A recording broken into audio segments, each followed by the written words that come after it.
I mean, I knew it got snow up here, but I didn't know it was this much snow. Looks like we probably got about 6 or 8 inches today already, and it looks like there's a little bit to come through tonight.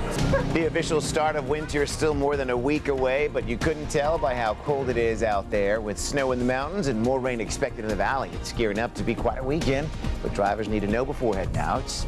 Also, reaching out to homeless teens just in time for the holidays. How taking a picture could help kids who have been forced to grow up too fast. Now, Nevada's first choice for news. This is Channel 8 News Now, Weekend Edition. Good evening and thanks for joining us tonight. I'm Saldaña. Winter may not have officially started, but you wouldn't know if you look outside. From chilly rain in the valley to a foot of snow up in the mountains. We have live team coverage. Ted Florendo has been busy tracking this storm, but first we start with Amanda Hernandez, who's live near the I-15. Amanda? Well, Chris, right now the roads are pretty clear, but of course that could all change overnight. And for those that are planning to head out to Mount Charleston tomorrow to play in the snow, well, this storm could make roads there a little tricky. It may be all fun and games once you're finally up the mountain and enjoying the snow. Just find the biggest snow clump and then throw it. It's fun. It kind of hurts when you get hit with the snowball. But tackling the slick roads can be a difficult task. A rollover accident kept State Route 158 closed for hours, and 2 people had to be taken to the hospital. Even with the help of plows, the icy roads can be a difficult thing for desert dwellers to navigate. You don't want to stop because then you don't kind of get going. That's when you start sliding. So when people start stopping in front of me, I was like, go, go, go. We'll be fine if you just keep going. Don't hit your brakes. Being used to the snow, Chrissy Grove knows not only how to drive in it, but how to throw a good snowball. I mean, I knew it got snow up here, but I didn't know it was this much snow. Once kids, both young and old, had their fill of the freezing cold outside, a warm fireplace inside the lodge was a welcome sight. I enjoyed it even though I'm freezing and I can't feel my toes either. We didn't come prepared. Hot drinks are the popular choice at the lodge. Workers say they've been busy all day. Everybody likes to get into that holiday spirit by seeing snow, so once it comes, they come. As darkness falls, thoughts return back to the icy roads. Traffic stops heading up, and most begin heading back down. As it starts to get dark, I think people get a little more intimidated by the roads up here. So, you know, we had our crowd earlier today, and I'm sure first thing tomorrow morning, I'm sure they'll start piling back up the mountain again. And if you were planning to head out to the snow tomorrow, have some recommendations for you. They say make sure that you check your windshield wipers as well as your tire tread before heading up there. And if you want to check the latest conditions, you can always call 511. Reporting live, Amanda Hernandez, 8 News Now. All right, Amanda, thanks a lot. You heard Amanda say the storm is expected to drop more than a foot of snow overnight in the mountains, and we may get some more wet weather in the valley. Ted Florendo is here now with what we can expect. Ted? That's right, Chris. We have had scattered light rain throughout the evening. All those clouds still out there, probably not going to break apart until tomorrow morning and maybe even the afternoon hours, too. So let's get the latest image on the 3-hour radar. Most of the precip has stayed to the north part of the valley this evening.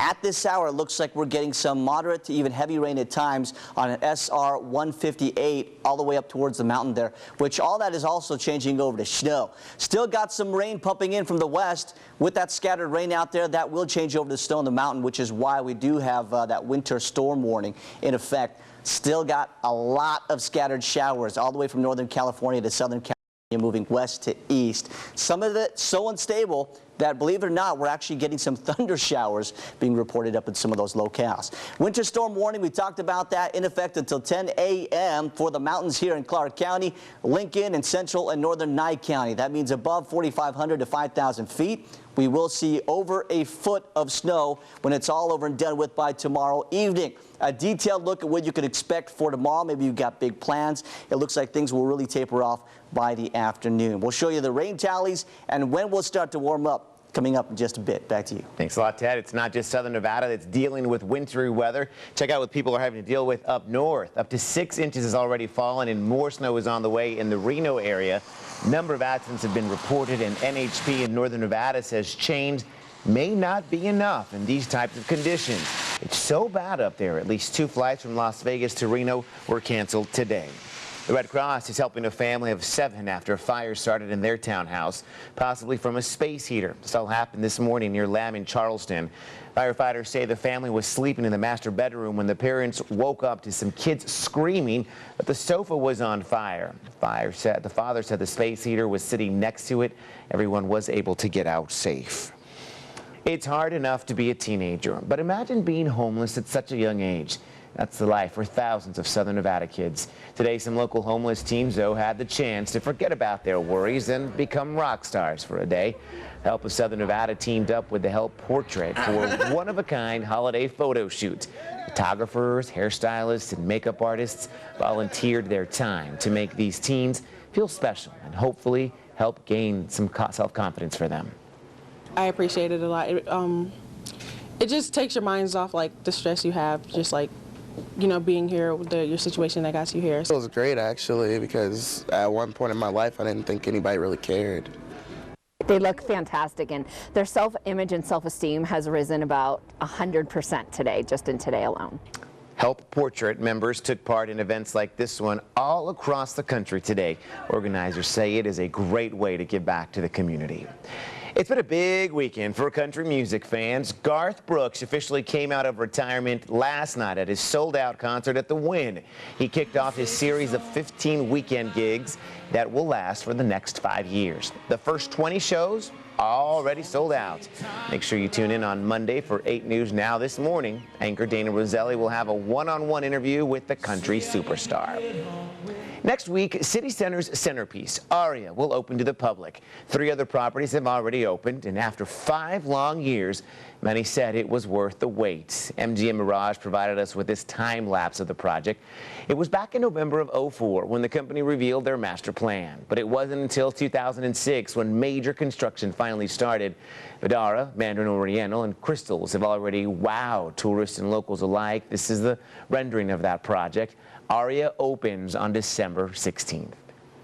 The economy forcing cutbacks on free services that can help save women's lives. Plus, how safe is your food? It's a question inspectors are asking the FDA after concerns were raised on how well it can protect our food supply. And Lon Kruger was reminded of his college days as Kansas State came to Las Vegas to play his Running Rebels. Michael Berk with highlights and reaction later in sports.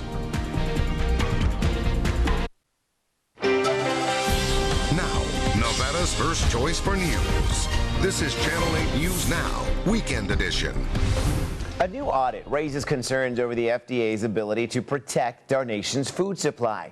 Reports uncovered gaping holes in the government's system to trace the food supply in case of salmonella outbreak. After a survey of 133 facilities, inspectors found half were unaware of registry requirements. They also couldn't provide accurate information about who to contact in case of an emergency.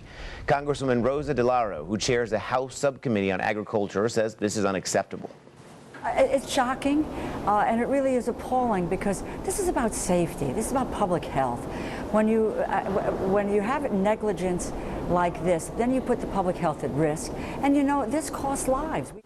A food safety legislation is currently moving through Congress, which will give the FDA greater power to enforce rules and authority to impose fines on facilities that don't comply.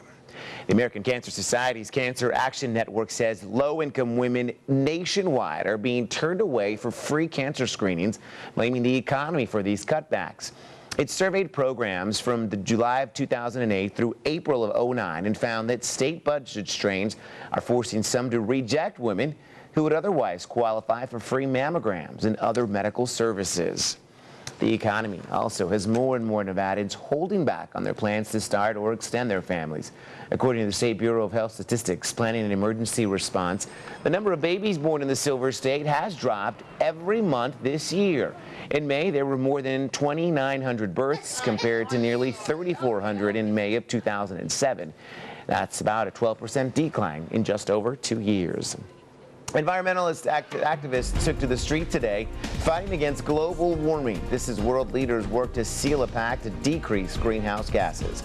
And less than a month after a Metro officer was laid to rest after being shot and killed at his home, one organization says the number of officers being gunned down is going up across the country. More coming up.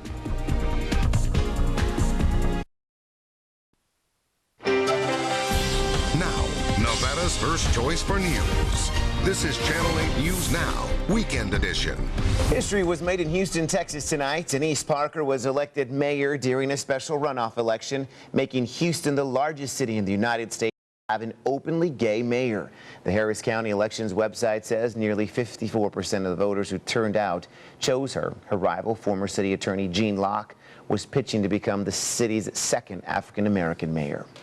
Tempers flared in Copenhagen today, where nearly 1,000 protesters were arrested during a massive rally over climate change. The demonstration comes as world leaders work to seal a pact to decrease greenhouse gases. Catherine Brown has the latest. Hundreds of protesters in Copenhagen battled with police Saturday. Across the world, tens of thousands of environmental activists are lending their voices to the fight against global warming. It's part of a global day of action designed to put pressure on negotiators at the UN climate conference in Copenhagen. It's about ordinary people coming out here and sending a message across the world. Security is tight in the city to protect against problems. Police made hundreds of arrests.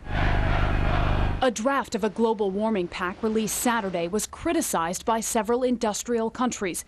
Leaders say major developing countries need to agree to deeper cuts in greenhouse gases.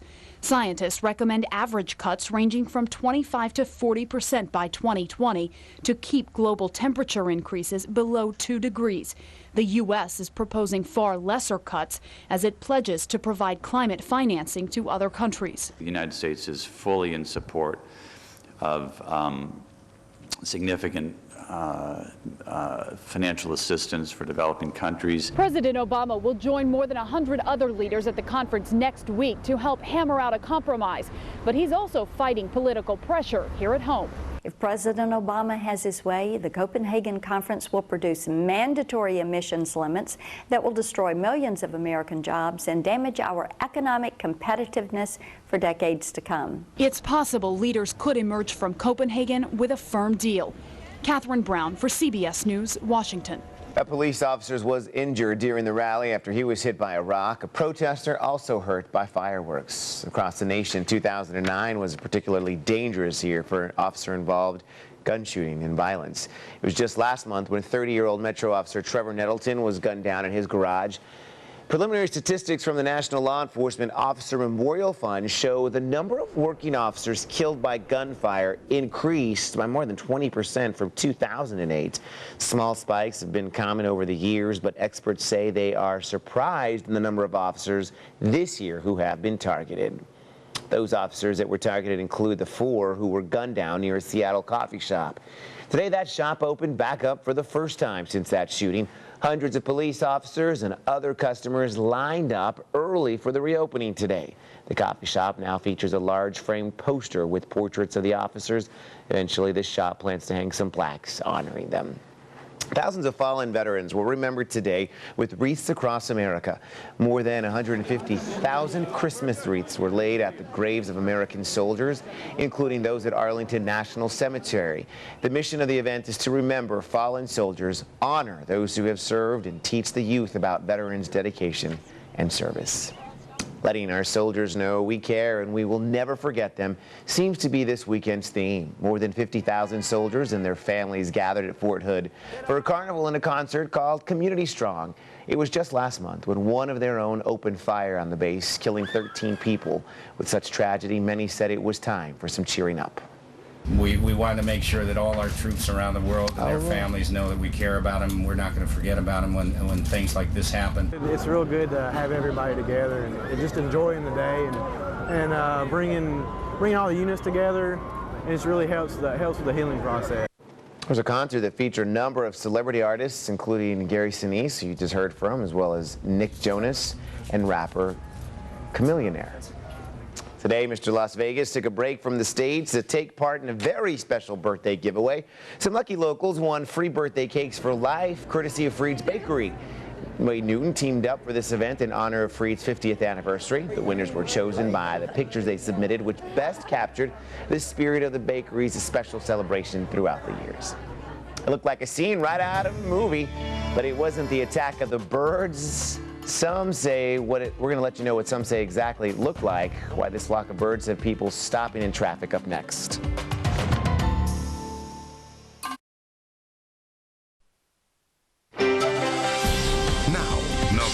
first choice for news. This is Channel 8 News Now, Weekend Edition. Something unusual in the sky stopped traffic in California. What looked like a funnel cloud turned out to be hundreds of thousands of birds. It was one of nature's beautiful shows that not too many get to see. I'm not sure what it is. It's pretty crazy, though. You wonder why these birds never crash into one another. They just happen to beautifully manage to avoid one another. Dr. Jerry Langham, a retired professor of natural sciences, says these are European starlings. He says the drastic movements are part of an evening routine before the birds go to sleep. He also says the birds are rare in such massive numbers. Looks like that movie, what was it, Alfred Hitchcock? The Birds. The Birds, right? Yeah. I almost said the Burbs. The Burbs? Sorry. That's where you live, buddy. Yeah, the That's where you live, right? The Berk's back there somewhere. We just saw him. The Birds, the Berk. Burbs, and the Berk. The Berk somewhere over there. Nice. What's going on with weather? Rain showers tonight. Snow in the mountains. Good to see that because we need it. We know we're going to get up to a foot up in the mountains. So if you're headed on up there tomorrow morning, again, check all the tire restrictions because I think it could be slick up there, especially with all the snow coming down. All right, this morning, though, we had a lot of cloud cover. Some of it brought us some passing showers. This is the view from the Henderson Airport. Look at the showers that rolled through. Not much wind at all, though. However, we are expecting some raindrops again for tonight. And look at the rain tallies here. West DI, 700th of an inch, 600th at West Alexander, 400th out of Rampart there. And this keeps going. I think the west part of the valley had most of the rain, while the east part really didn't pick up too much. We still had some on the tallies, but they were just light showers. Over 1/10 of an inch for Prump, look at that, and 400th of an inch for Indian Springs. Good to see the rain because we need it. Temperatures right now, low 50s to upper 40s at this hour. The clouds are keeping sort of a tight lid on the temperature, so I don't think we're going to drop to the freezing mark tonight. So still going to be cold, though. Lake Mead, 56, 47 for Overton, 43 for Mesquite. All right, here are the highs for the day today. Upper 40s across town, 51 for Cary and Hollywood, 52 for Overton, 36 Mount Charleston today. Laughlin at 56, 48 for Searchlight, 52 for Boulder City, 51 for Mesquite. All right, we're going to go real quick. My WSI system just jumped out of play here, but no worries, stick with me. We do have the winter storm warnings, like we said, that are in effect until 10 a.m. It's going to stay that way, and they should be allowed to expire. The official high at McCarran today, 45 degrees, 41 the overnight low. The record is 74 degrees, but our normal is 58. We haven't seen 58 degrees in at least 10 days. Heavy rain at times from the Buckeye State all the way to the deep south. This is where all the action is. Scattered rainfall moving into California, and some of this is pumping into our region, changing over to snow. So with that still out there, I still think we'll still see a slight chance of showers tonight and snow in the mountains. Right now, we are dry from any type of precip. 41 degrees, rain showers still in the forecast tonight, and we're at 57 for tomorrow. Partly cloudy skies. We'll have some passing showers in the morning, and then by the afternoon, I think we'll start to dry out. And then Monday, we're back to sunshine. Lots of sunny skies here, upper 50s. So after a very active week, now we're back to normal. 60 by Thursday, Friday at around 60 degrees. That's above average. Back to clear, sunny skies. So just get up there and play in the snow tomorrow. Might be a good time to go to brunch up there, right? Brunch, yes. Thanks a lot, Ted. The Berk is here. I'm here. What's going on? Well, they said this would be the acid test. For UNLV, right? The Wynn Rebels? Of all the other games, this was the one. Yeah, Coming up next in sports, they said it would be the best team they faced so far. Little did the Rebels know Kansas State would be this good. Highlights and reaction from the Orleans. And one of Clark County's best was trying to hang with one of the nation's best. Bishop Gorman, Finley Prep, also at the Orleans. Big day over there on Trop. 8 News Now. Back after this. It's the Las Vegas way to start your day. Life's always better when you get a good start. Every day on 8 News Now this morning. From Channel 8 News Now, sports with Michael Berk. Running Rebels off to a 7-0 start with wins over Louisville and Arizona, but believing they haven't yet seen their best opponent. That changed today when Kansas State visited the Orleans Arena. Not Thomas and Mack, but they still got the fireworks. First half, Kansas State started hot. Jacob Poland, one of their 7 3-pointers in the first half. Wildcats out to a 10-4 lead. Rebels would rally, though. Kendall Wallace, 3-ball, corner pocket, ties the game at 16. Then it's Oscar Belfield. Oscar's going to come up with a tough shot in traffic, and the Rebels would have their first and only lead of the game. Rebel goals. 6-point K-State lead now. Seconds to go before the half. Here's Pullen filling the lane and beating the buzzer. 42-34. K-State up 8 at the half. Second half, Wildcats went wild. Pullen pulls the trigger on another 3 from the wing. K-State made 14 threes on the day. Dennis Clemente got in on the shooting spree from 3 as well. That one makes it a 20-point game. UNLV blitzed by K-State, losing for the first time this season, 95-80 the final at the Orleans. They played very well, so, you know, we got to take our hats off to them, but at the same time, we didn't do what we wanted to do, so we just understand now we got a lot of work to do. Lon's as good a coach as there is in the country, and for us to be able to find success like we did today's doesn't happen very often because his teams are so well prepared. I thought they played great. I thought they were sharp and aggressive and dictate on both ends of the floor, and hopefully we'll come out of this and learn a lot and get better as a result of it. All right, Rebels run for the border.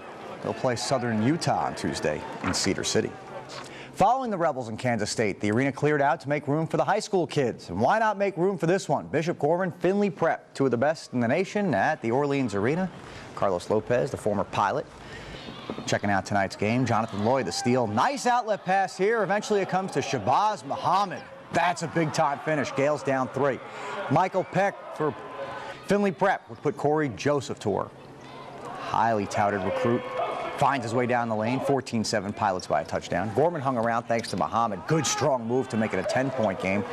You want a strong move? How's this for a strong move? Tristan Thompson. Pilots pull away from the Gales and win at the Orleans, 65-52, tonight's final. Back to the college hardwood, New Mexico on the road looking for an upset of 16th-ranked Texas A&M. You knew it was the Lobos' night when this happened. A corner 3 by Philip McDonald banks in. How do you do that from the corner? Lobos went up 10, then hung on to win when the Aggies missed at the buzzer. New Mexico could crack the top 25 this week. 84-81, they beat number 16, Texas A&M. 5 players invited to New York City, but only one can be the 2009 Heisman Trophy winner. In the closest race ever, the 2009 Heisman Trophy is awarded to Mark Ingram of the University of Alabama.